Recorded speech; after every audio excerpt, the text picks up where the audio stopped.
It's not fair. I still think he's the only one that can hit this shot. Serious when I thought he could love this challenge. Here we go. No way.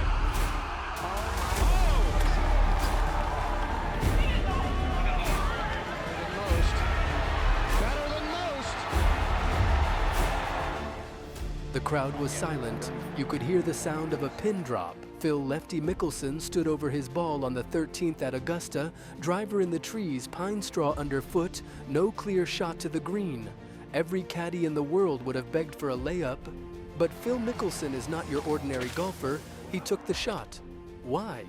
Why risk it all with a 3-shot lead in a major? And more importantly, how did he know? That's the riddle of Phil Mickelson.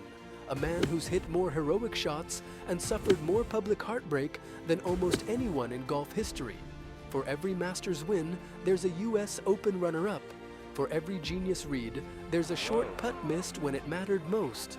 This is the story of a gambler in cleats, a man who turned golf into theater. How did a guy this bold, this beloved, end up legendary and controversial? Let us find out. Little Phil would mirror his dad's swing face to face in the backyard, never realizing he was doing it wrong. But wrong never bothered him. Even as a kid, he was not trying to fit in. He was trying to figure things out on his own terms. His parents were not wealthy, but they gave him what mattered. And on the days he knew he would be swinging clubs with his dad after school, Phil would drift through class, lost in daydreams. He was not thinking about math or history. He was picturing towering drives and soft chips. That backyard was not just grass and dirt. To Phil, it was sacred ground. He'd remember those practice sessions for the rest of his life. They were not just golf lessons. They were lessons in love, patience, and how to chase something that felt bigger than you. And yet, for all his talent, he missed one milestone almost every other legend had. The United States Junior Amateur. He never played it, never won it. Tiger did, Spieth did. Most greats made their early mark there. Phil? He took a different road. He dominated locally and rose fast but skipped the path that polished many future stars. Maybe it was scheduling, perhaps it was a strategy, or maybe it was Phil just being Phil, never quite fitting the mold even when he outshined it. At Arizona State, he was not just another college golfer, he was a storm in spikes. He won almost everything, turned heads everywhere, and acted like pressure did not exist. Then came 1991, still a student, still an amateur, and somehow he won a PGA Tour event. The pros were shocked, fans were speechless. Phil? He looked like he had seen it in a dream. Maybe he had somewhere between the school desk and the backyard. But if he could win on the PGA Tour before turning pro, what exactly was this kid capable of once the real game started? The ball dropped. A clean, satisfying sound, the soft plop of victory. Birdie. The crowd erupted, but he did not move. Not at first. He stood there, stone-faced, almost as if still in disbelief. No fist pump, no wild celebration, just a slight, almost imperceptible smile. The kind that said everything without saying a word. 1991 was a fluke, they said. That win? A one-off? A lucky break. But in 1992, he was making his statement. This was no fluke. The critics? They were silenced. 74 in Sunday's final round to win his third NCAA championship by 7 strokes. Mickelson and Texas's Ben Crenshaw are the only male golfers to win 3 NCAA individual titles. By 1994, he was not just winning, he was dominating. His game was flawless, and nothing captured that better than his PGA Championship win that year. It wasn't just the victory that mattered, but how he won. A 10-stroke victory. That wasn't just skill, it was domination. The way he took control of the course, played with precision and confidence, it was a statement that he belonged at the very top. But even then, the questions lingered. Yeah, he's good, but can he beat Tiger Woods? Tiger Woods, the rising star, the one everyone compared him to. Every win Tiger collected and every record he set was not just a victory for Tiger. It was a reminder that this man, who had been on tour for years, still had not earned the one thing that could silence the comparisons, a major. In 2004, the stage was set for redemption. Augusta, the green jacket. But this wasn't just about golf. This was about proving something to everyone, and to himself. Sunday afternoon, his final round was a masterclass in focus, with every shot deliberate and every move calculated. And when he dropped a birdie on 16, the crowd held its breath before the roar, but he didn't flinch. There was no wild celebration, no looking to the sky, just the faintest smile as the ball curled into the hole. And then 18. He walked off the green jacket draped over his shoulders. His eyes softened. The smile remained, just a little longer this time. It wasn't just the victory, it was the silence of 1,000 doubters, the lifting of a burden he'd carried for years. He was not just the best player without a major anymore, he was the best. But the journey didn't stop there. The majors kept coming. His performance at the 2005 Open Championship at St. Andrews was another dominant display. With relentless focus, he navigated the links and claimed the title, adding another feather to his cap and proving that his talent was built to last. Still, despite his major wins, something remained. The critics, the whispers of doubt. Then came 2010, a defining moment, a shot that would live forever in golf history. Augusta National, 14th hole, par 3. Mickelson, amid his round, faced a daunting situation. Trees in the way. The ball was positioned awkwardly, the lie uncertain. But Mickelson, the master of imagination, didn't hesitate. He pulled out a wedge, angled the ball high, and struck it perfectly. It flew, curving over the trees, the crowd collectively gasping. The ball landed just feet from the hole and rolled to within inches. It was pure magic. He took the jacket, another major. Nevertheless, even with all this success, critics still came out of the woodwork, waiting for him to stumble. His speed has been terrible. Whoa.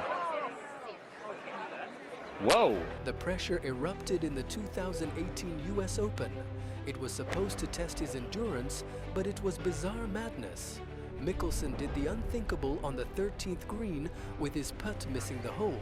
He chased the ball and hit it as it was still rolling, earning 2 penalty strokes. The crowd gasped in disbelief and subsequently burst into laughter. The Mickelson meltdown. The memes came pouring on social media, and the world couldn't help but laugh with him. It wasn't a good time for his legacy, but after all, he is human. In the heat of the competition, irritability overflowed, and Mickelson wore it on a wry grin. That's why, for him, the wins on the golf course did not matter. After all, the wins could never be won without passion, without the unpredictable and rewarding moments, or without the pure ability to laugh when the game was lost. But he wasn't finished, not by a long shot. Then, in 2019, a flicker of redemption. Mickelson gave the world a display at the PGA Championship on Bethpage Black that he was far from finished. After years of near misses, Mickelson recovered from his stroke with his 5th major. The expression on his face told the whole story, holding that cup to the sky. I'm still here. But all of this was happening in the shadow of the ultimate rival, Tiger Woods. The rivalry was undeniable. It spanned over a decade. Woods had become the face of golf, a phenomenon that transcended the game, and the media continually set them up against each other. Woods would dominate the headlines, leaving Mickelson as the nearly man, always knocking on the door, but never quite able to completely dethrone Tiger in the public's eyes. Yet for Mickelson, every tournament he played was a test, not just of his game, but of his spirit. Was he tired of the comparisons? Absolutely. But did he let it drive him? Without a doubt. And then, 2021 was the time that would seal his place in history. At the age of 50 years, Mickelson won the PGA Championship, making him the oldest player to win a major at this event. Not only was he playing against the field, he was playing against time. The world of golf had changed, and the young guns such as Brooks Koepka, Justin Thomas, and Colin Morikawa had become the new stars. But Mickelson wasn't just an afterthought. He went toe-to-toe with them, proving that age wasn't a barrier. With the final putt, Mickelson was mobbed by the crowd as he raised his hands in victory. The smile on his face was not for winning, but because he was saving his family. It was in order to shut the mouths of those who doubted he still had something to offer at the highest level. This victory was something special. Mickelson had overcome the odds, conquered time, and gone against expectations. He had laid his mark as not only a great player, but as an icon. Was it the rivalry that made him who he was, or was it the urge to overcome, to carry on regardless of the circumstances? Phil Mickelson and Brett Favre played different games, but lived by the same rule: go big or go home. Phil hit flop shots no one else would dare. Favre threw deep into triple coverage like it was nothing. Both made fans cheer and groan. Phil has 6 majors, but 11 runner-ups. Favre, 1 Super Bowl, but more interceptions than anyone. They played with feel, not formulas. Tiger was a scalpel, Phil was jazz, Peyton was the surgeon, Brett was chaos. Critics say they could have been greater if they'd played smarter, but fans, they loved the fire, the risk, the drama. So here's the question: would you rather cheer for someone flawless or someone fearless? Phil Mickelson has always been the showman, the smile, the flair, the risk taker. But behind the scenes, his life carried a weight most never saw. His wife, Amy, stood by him through it all, a college sweetheart who faced the ultimate test when she was diagnosed with breast cancer in 2009. Phil walked away from the tour, not for the headlines, but to be with her through the fight. Amy recovered, and Phil returned. In 2013, when he won the Claret Jug at Muirfield, it was not just a golf victory, it was a family triumph. Amy, with tears in her eyes, later said, "He did it his way. He never gave up. That's what I'm proud of." Phil's 3 children, Amanda, Sophia, and Evan, watched him sacrifice so much for golf, missing birthdays, school plays, and family moments. He's talked about regret, guilt, and the hours lost. But when he handed that Claret Jug to Amy, it felt like redemption, a reminder that shared sacrifice can still lead to something beautiful. Phil Mickelson has trophies, but what he truly fought for, and nearly lost, was family.